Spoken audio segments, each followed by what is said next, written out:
안녕하세요. 선사진학원의 선장 잭탁입니다. 오랜만에 나타났습니다. 오늘은요 2025학년도 중앙대학교 사진학과 수시 입시 설명과 더불어 따끈따끈하게 어떤 현장에서 문제가 나왔는지, 2026학년도에는 어떻게 우리가 이 중대를 부셔야 되는지 여기에 대해서 살펴보는 시간을 가져보도록 하겠습니다. 자, 시험 날짜는요 2024년 11월 30날 토요일날 시험을 봤습니다. 이거는 예년과 다르게 수능이 끝나고 2주 후 주말에 시험을 봤다는 거죠. 굉장히 특이점이 많다는 거를 예전 요 영상에서 말씀을 드렸고요. 그리고 당일 날씨가 좀 문제인데 폭설이 내렸어요. 저희가 연습을 하러 갔는데 여기 사진에서 보는 것 같이 눈이 엄청나게 많이 내려서 막 거의 60cm씩 와가지고 이거는 찍다 보니까 실내에서 나올 확률이 높지 않나라는 생각이 들었고요. 그리고 나서 시험 당일 날에는 다행히 눈이 그쳤지만 눈이 많이 쌓이고 엄청나게 추웠던 기억이 있습니다. 당일날 날씨는 이렇고, 그다음 실기 장소는요 2년 전인가 3년 전에 나왔던 중앙도서관에 있는 박물관이 아니라 중앙도서관 1층에 있었던 2층인가요? 러닝 커머스 자습공간, 여기서 문제가 나왔습니다. 그럼 주제가 뭐가 나왔냐? 둔둔 왜곡. 주제는 왜곡이라는 두 글자가 나왔습니다. 자, 그러면 피사체는 뭐가 나왔냐? 그냥 아까 말씀드렸던 러닝 커머스랑 그냥 그 공간에서 뭐 특별한 피사체가 없어요. 피사체가 굉장히 그냥 많은 공간이죠. 학생들이 거기서 조용히 공부할 수 있는 공간이기도 한데요. 뭐 자판기도 있고요. 일단 TV, 뭐 색깔이 있는 소파, 그다음에 나무 원목 또는 철제 재질의 책상도 있고, 블라인더, 뭐 아니면 예전에 상명대 식물원에 있는 식물과 유사한 것들, 그 화분도 있고, 이런 뭐 가시 있는 조명 등 이런 건가요? 찍을 수 있는 요소가 굉장히 많은 장소에서 문제가 출제가 됐습니다. 어떻게 시스템이 되는지 다시 한번 설명을 드리면, 일단 학생들이 입시를 하면 대기 장소에 있다가 이제 글쓰기 장소로 이동합니다. 거기서 주제가 나오고 시험 장소에 대한 사진을 보여주고 30분 동안 천자원고지 글쓰기를 하게 되고요. 거기서 우리 친구들은 이제 왜곡이라는 단어를 듣고 열심히 글을 썼겠죠. 그 다음에 학교 버스를 타고 도서관으로 가서 시험 장소에 들어가서 40분 동안 촬영 실기를 하고 다시 컴퓨터실로 들어와서 30분 동안 찍은 사진을 10장을 셀렉을 해서 학교에서 지정한 프로그램에 10장을 순서까지 던져놓고 나오는 시스템이 되겠습니다. 조편성이 이번에도 있었는데요. 오전조와 오후조로 나뉘었고, 오전조는 9시까지 입실, 그리고 오후조는 12시 반인가? 까지 입시를 하는 이 두 가지 조로 나눠서 실시를 했습니다. 여기 뭐 입시 전형에도 나와 있기는 한데, 표준계 줌렌즈 24에서 120mm까지의 렌즈를 갖고 있는 사람이 이제 시험을 볼 수 있는데, 이런 에피소드가 아니죠. 안타까운 상황이 있었대요. 요 범위의 렌즈가 아니라 100, 400인가? 이런 망원 렌즈를 갖고 와가지고 실격했던 학생도 좀 있다고 합니다. 여러분들 내년에 지원하는 학생분들 여기 그 중대에서 나오는 그죠? 입시 전형 좀 잘 보고 하시길 바랍니다. 그리고 그냥 대략적으로 우리 학생들이 얘기하는 거에 비하면 뭐 결시자가 좀 굉장히 많았다라는 이야기를 좀 듣고 있는데, 신빙성은 많이 없지만 만약에 그게 사실이라면 우리가 중앙대 시험을 보고 두 개 수능의 합이 6등급이죠. 6등급 이내에 들여야 되는데 그 밖으로 밀려나간 학생들은 결시를 하지 않았나라고 예상은 해볼 수가 있겠네요. 그럼 좀 더 라이브하게 한번 어떤 상황이 진행된지 한번 살펴보면, 일단은 우리 801관이라고 있어요. 거기서 1층 출입구를 통해서 학생들이 이제 저랑 빠이빠이 하고 들어가면 3층에 이제 최초 대기실로 들어가 가번호를 추첨한다고 합니다. 이후에 가번호에 따라서 오전반은 2층, 오후반은 3층 각각 4개의 조로 재평성해서 글쓰기 고사장으로 입장하게 됩니다. 글쓰기 고사는 해당 조가 촬영실기 고사장에 이동하기 직전에 진행을 하는데요.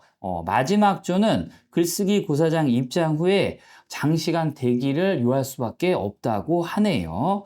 그리고 글쓰기 고사장으로 입장한 다음에 모든 짐을 파란색 박스에 집어넣고 또 뭐 일체 뭐 개인 행위를 할 수가 없다고 하네요. 글쓰기 연습이라 이런 거 자체 뭐 이런 거 안 된대요.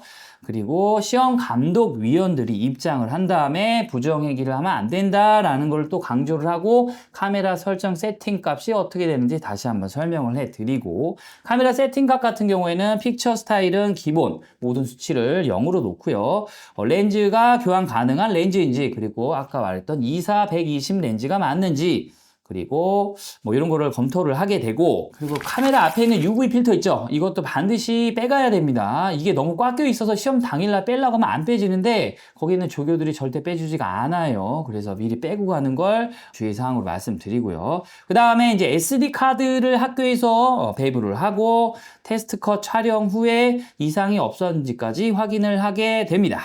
그 다음에 글쓰기 고사를 이제 진행을 하게 되고, 요때는 이제 문제지 및 촬영 실기 장소 사진을 한 10장 정도 제공을 하고 주제 왜곡 나오고, 장소는 아까도 말씀드렸듯이 도서관 2층에 있는 곳이었고요. 그리고 글쓰기 30분 동안 진행을 하게 되는데, 여기서 타임을 불러준다네요. 15분, 10분, 5분, 1분 이렇게 알려준다고 합니다. 이후에 카메라를 챙겨서 우리 아까 모였던 801관 뒤에 있는 구름다리 있어요. 그 뒤로 가서 사진가 주차장에서 버스를 타고 도서관으로 이동하게 됩니다. 거기서 이제 뭐 뒤쪽에서 내린 다음에 계단을 통해 들어와서 시험 장소로 들어와 다시 한번 조교가 유의사항에 대해서 강조를 한 후에 입장 후 촬영을 하게 되는데, 이때도 15분, 10분, 5분, 1분 이렇게 남았다고 시간을 불러주게 됩니다.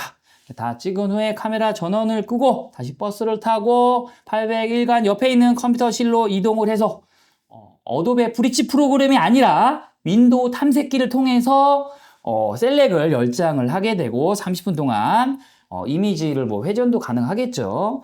그래서 프로그램에 넣고 업로드 전송을 한 다음에 이제 다시 글쓰기 고사장으로 귀가 후 이제 끝나는 순서대로 나오게 됩니다. 아주 라이브하게 말씀드렸죠? 재미는 별로 없지만.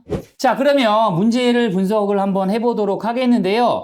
문제, 왜곡. 일단은 특이점보다 작년과 달리 수능 후에 시험을 봤습니다. 근데 내년에는 수능 후에 안 볼 것 같은 생각이 들어요. 왜? 폭설이 너무 내려서 학교에서 당황하지 않았을까라는 생각이 들기도 합니다. 자, 그건 뭐 알 수는 없지만 아무튼 2주의 시험을 봤기 때문에 컷을 마친 친구들이 와서 결시다가 조금 발생했을 확률이 높다라는 거, 그 다음에 2주 동안 준비할 글쓰기와 촬영실기 준비할 기간이 더 많이 부여됐다는 거, 이런 게 특이점이 있겠고요.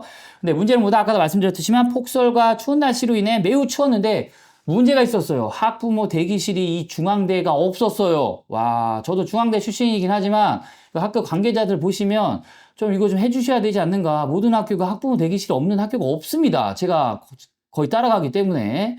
근데 바깥에서 추위에 떨다가 실내로 들어갔는데 조교들이 들어가지 말라고 말리더라고요. 이게 무슨 상황이죠?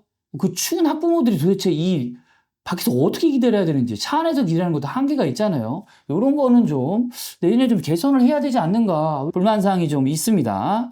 그럼 작년 주제 같은 거에는 정막이었죠. 정막은 주제가 굉장히 쉽다는 거죠. 뭘 써도 됐는데 올해는 왜곡이라는 게 나왔습니다. 왜곡. 다소 애매하죠, 왜곡. 근데 시험장에서 다른 학생들이 뭘 찍었는지 저희 학생들 물어봤더니 정말로 왜곡을 찍는 학생들이 상당히 많았다. 왜곡 무슨 렌즈를 찍죠?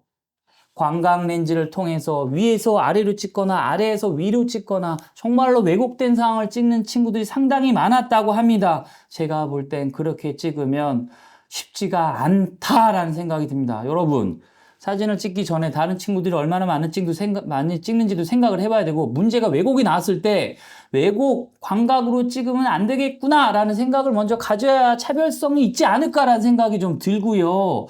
제가 볼 때 저희 학원에서는 7가지에서 10가지 이상의 주제를 했는데 착각, 오묘 이런 것들을 했었는데 굉장히 좀 왜곡과 비슷하죠.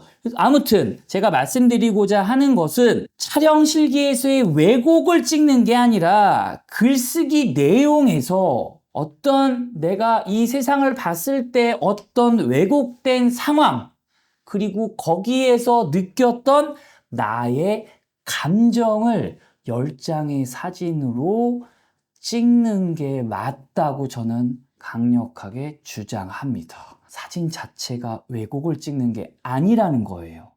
5장에서 10장으로 늘어났잖아요. 총 찍는 개수가 10장보다 포트폴리오, 즉 나의 감정을 표출하는 포트폴리오 형식과 유사하게 문제가 중앙대 사진학과에서 바뀌었기 때문에 제가 지금 말씀드린 왜곡된 상황을 글을 쓰고 여기서 내가 어떤 감정을 느끼는지 그 감정의 포인트를 맞춰서 사진을 찍는 게 옳지 않을까라는 생각이 듭니다.